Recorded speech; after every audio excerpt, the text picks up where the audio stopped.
Yes, thank you. I'd like to sign up for a bicycle tour. Which tour were you interested in? We have the River Valley Tour coming up in June and the Mountain Tour in July. The River Valley Tour is in June. I thought it was in May. It actually takes place the first week of June. Oh, I see. Well, I can still do that. The River Valley Tour is the one I want. Splendid. Just let me take your information. May I have your name, please? Carla Schmidt. That's Carla with a K, not a C. K-A-R-L-A. Thank you, Miss Schmidt. Address? Do you need a street address, or can I give you my post office box? A post office box is fine. It's P.O. Box 257, Manchester. Thank you. OK, next. Will you be bringing your own bicycle, or do you want to rent one from us? I'll bring my own. Excellent. Now, we provide all the meals, so we need to know if you have any dietary restrictions. I don't think so. What do you mean? I mean, if there's any food you can't eat. Some people have food allergies or are vegetarian or have to avoid dairy products, things like that. Oh, I see. Well, yes, I'm a vegetarian. I never eat meat. Before you hear the rest of the conversation, you have some time to look at questions 5 to 10.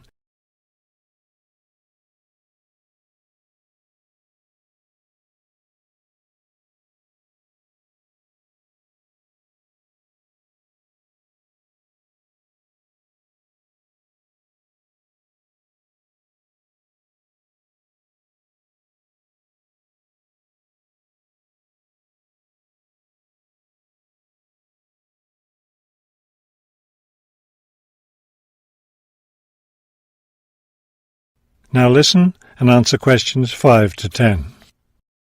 All right, I'll make a note of that. Now, the total cost of the tour is $750.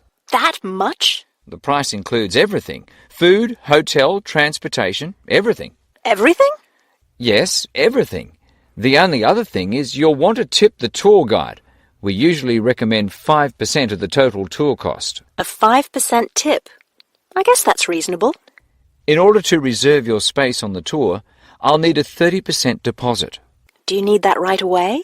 We generally ask for the deposit at least 4 weeks before the tour begins. The River Valley Tour begins, 6 weeks from now. So you'll need to pay the deposit in 2 weeks. I think I can do that. I wonder if you could tell me something. How will our luggage be transported? Do we carry it on our bicycles? No, you leave that to us. We have a van that carries your luggage from hotel to hotel each day, so you don't have to worry about it. Great. I have a luggage rack for my bike, but I guess I won't have to bring that. No, you won't.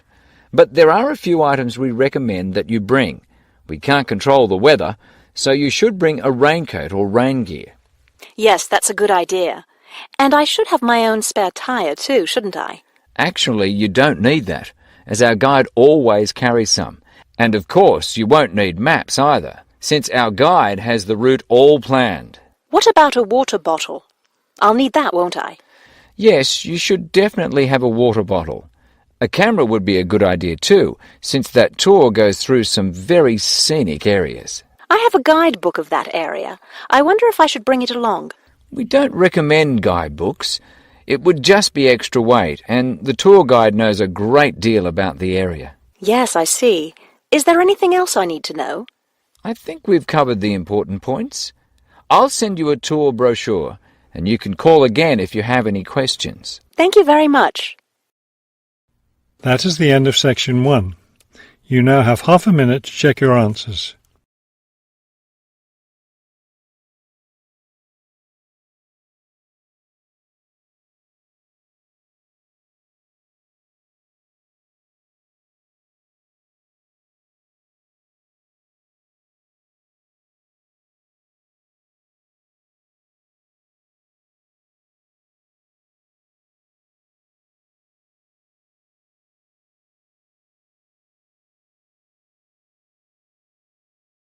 Now turn to Section 2. Section 2. You are going to hear some announcements made to a group of people who are planning a trip to Greece. First, look at questions 11 to 16.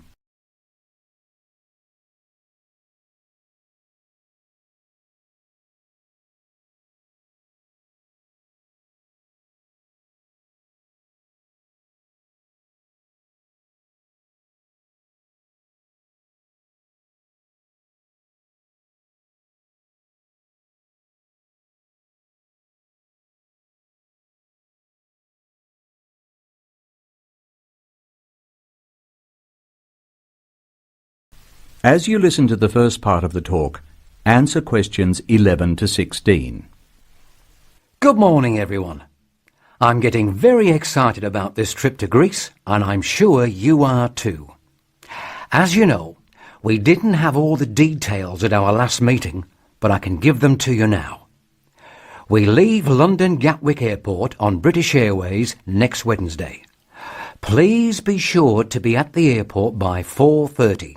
I know it's early, but our departure time is 8:25 a.m. We're quite a large group, and we don't want to have any hassles. Please be sure to have all your travel documents ready. We'll arrive in Athens at 2:25 in the afternoon, and there'll be a vehicle there to meet us. It'll be a full-size coach, so everyone can travel together. We'll spend 3 full days in Athens, and we booked for 2 nights accommodation in the hotel. The second day, we'll go to the National Archaeological Museum to see the enormous collection of ancient Greek works of art, antiques, statues, a brilliant display. We'll eat out at a typical Greek restaurant on Thursday night. It's going to be a very busy time in Athens. Friday morning and afternoon, we'll visit historic sites, but we have nothing planned for the rest of the day. On Saturday, we're off to the islands, the Greek islands of ancient myth and modern romance. Now, the big news. At first, we thought we'd take the ferry, but we've been very lucky to secure a sailing boat which is big enough for all of us. I'm really excited about this part of the trip because we'll see the islands to the best advantage, and we'll be able to cruise around and sleep on board. We'll get off at different islands, and for one part of the trip we'll have people playing Greek traditional music actually on board with us. Now, I'll pass out a brochure with all the details. Now look at questions 17 to 20.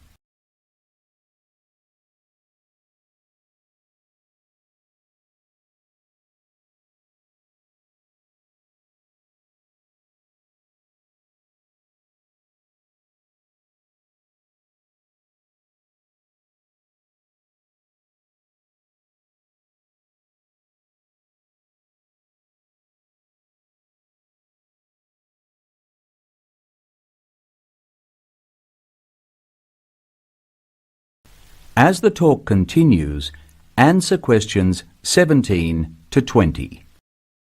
A lot of work has gone into organising this tour, and I'd like to thank in particular the travel agent who got us a really good deal and the people at the British Museum who offered us such good advice. Trips like this only happen because of the hard work of really expert people. As you know, we have planned a gathering for when we return. I have a list of things which the committee would like you to bring to the party. They are your pictures and something to eat for everyone to share. You are bound to have people ask what we have in common and why we are travelling as a group. I suppose the answer is that we are interested in learning about old societies and vanished cultures, and we all enjoy travelling. Of course, we enjoy fine food too, but that's not as important. I nearly forgot the last piece of information. You will see there are labels which I have passed around for you to put on all your luggage. Could you fill them in, please? On the top line, please write Greek Tour. And on the lower line, write in block letters, uppercase, the letters AA and the number 3. That's AA3. We need to have these labels clearly displayed to help the baggage handlers to keep our luggage together on the different parts of our trip. So please, don't take them off. That is the end of section 2. You now have some time to check your answers.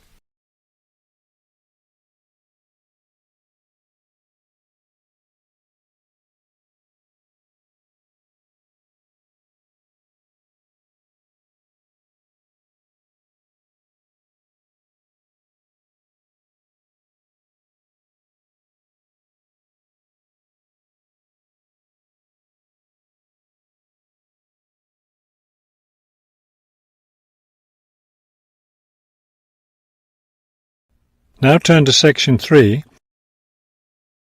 Section 3. You will hear a museum director talking to several student interns, explaining their internship duties at the museum. First, you have some time to look at questions 21 to 25.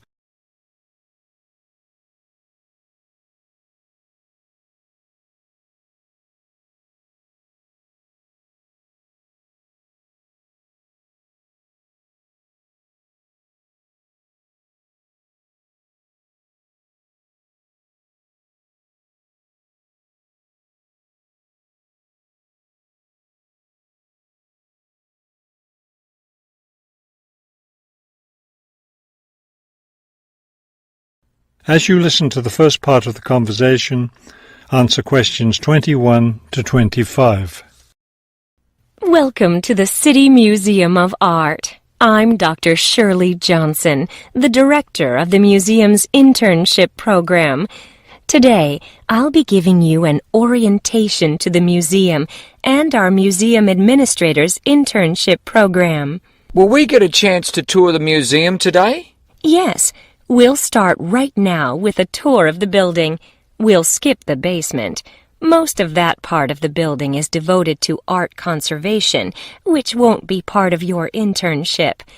Let's begin here on the ground floor with the museum offices. I guess this is where we'll be spending most of our time, helping with the office work. You'll spend some time working in here so you can learn what the administrative duties involve. But you'll also get a chance to experience all aspects of museum work. This room in here is the Museum Tours office. I'm interested in that. I'd really like to help out with the tours. That's great, because you'll all have a chance to lead some tours and maybe even to develop a tour of your own, too. Let's go up to the second floor now. This is the boardroom in here, isn't it? Will we get to go to board meetings? Only members of the board of directors attend those. Now, back here behind the galleries are the classrooms. You're all welcome to attend any class you want at no charge. But we won't be teaching any, will we? No, the staff of the education department is responsible for that. Let's move up to the third floor now and the research department.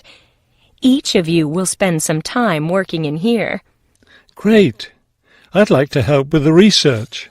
We're working on some very interesting research projects right now. Also, as an extension of your research work, you'll probably contribute to some of the museum's brochures. I'm looking forward to that. I like writing about art. Another thing I've been hoping to be able to do is meet some artists. You're in luck then. We've planned a reception for the first day of your internship, and you'll have the chance to meet several local artists then. Before you hear the rest of the conversation, you have some time to look at questions 26 to 30.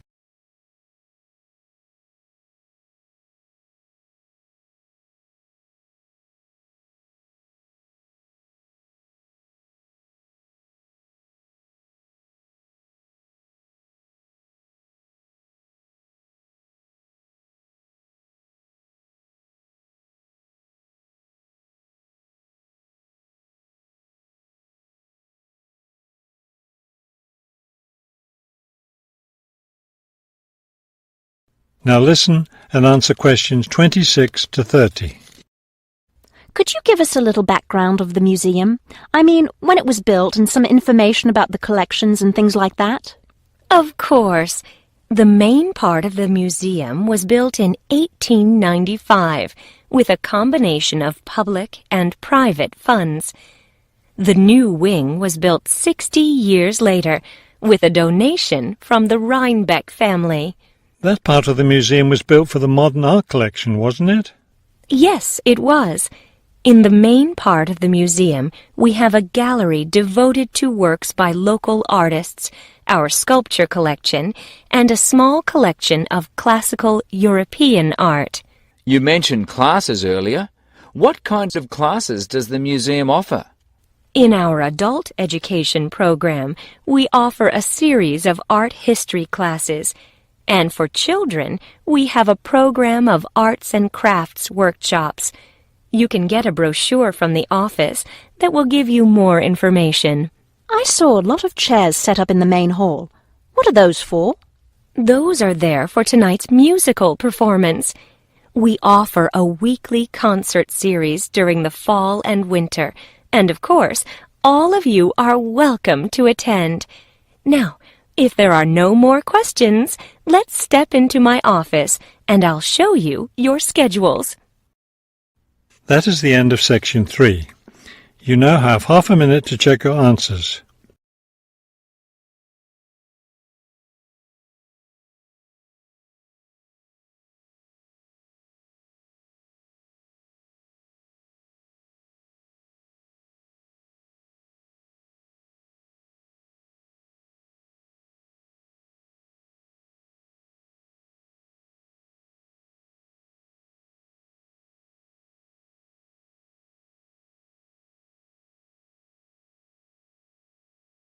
Now turn to Section 4. Section 4. You will hear a lecture about coastal environmental problems. First, you have some time to look at questions 31 to 40.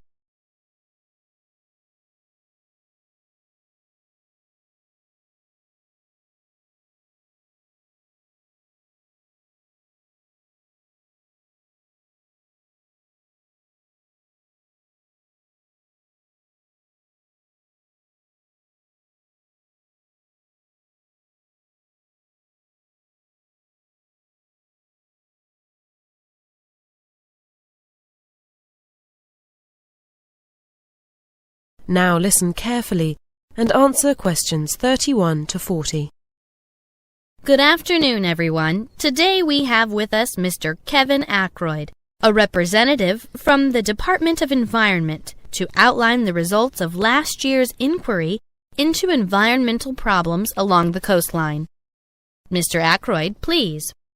Thank you, Ms. Cranston. Good afternoon, everyone. Perhaps it would be best if I first outline for you what I plan to talk about.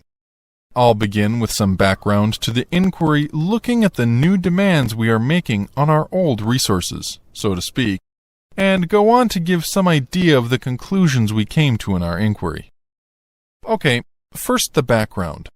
The inquiry was sparked off because various concerned residents in the coastal region realized that the recent population shift, which really got going in the 1970s, was putting extreme pressure on our coastal environment. Over the past 2 decades, half of the country's population growth has been in the non-metropolitan areas.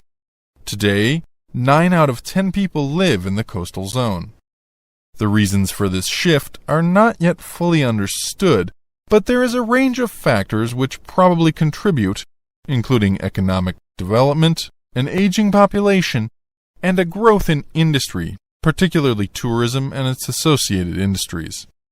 We would have to admit that government policies have also contributed to this trend, a trend which is likely to continue, so that it's estimated by the year 2005 there will be millions of additional people living in the non-metropolitan coastal zone. This population expansion puts considerable pressure on the natural resources of the zone, and there are 2 factors likely to impose particular strains. These are, firstly, that those areas of greatest growth in the past are likely to continue to grow as strongly as before. In other words, urban sprawl or expansion will continue for at least another decade. The second factor contributing to the pressure is industry, particularly the newer industries like tourism. These newer industries will compete for resources with other users, such as the intensive fish and shellfish farming industry.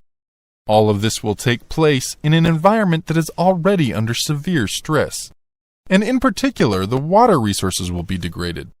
It is the view of the inquiry that water degradation, whether of seas, rivers, or lakes, is the greatest resource problem in the coastal zone as a whole. Now, the conclusion of the inquiry can be stated quite plainly and simply. First, we must raise the profile of the coastal zone in our thinking, especially in our approach to conservation and economic development. Second, we must exercise much greater vision. We must be prepared to think in the long term rather than the short term, and to pay attention to details. So better management and better planning. And thirdly, we must adopt a national approach. We can no longer afford to leave the decision-making to individual departments, to local government bodies, or even to the central government. We are looking here at the need for coordination on a nationwide level. To achieve workable, effective results involving all levels of government, as well as the various non-government organizations in this country, will be no easy task. But it is imperative we try. Well, I see time is running out, so perhaps if I just summarize the recommendations made by the inquiry for you. The long view prevails over the short. Broad considerations predominate over narrow. The techniques of modern management and the tools of modern economic are brought into operation. People being affected by decisions, including indigenous people, are adequately consulted before decisions are made. With that, I'll stop and give the opportunity to ask questions, but perhaps first I should tell you that the full report of the inquiry. That is the end of Section 4. You now have half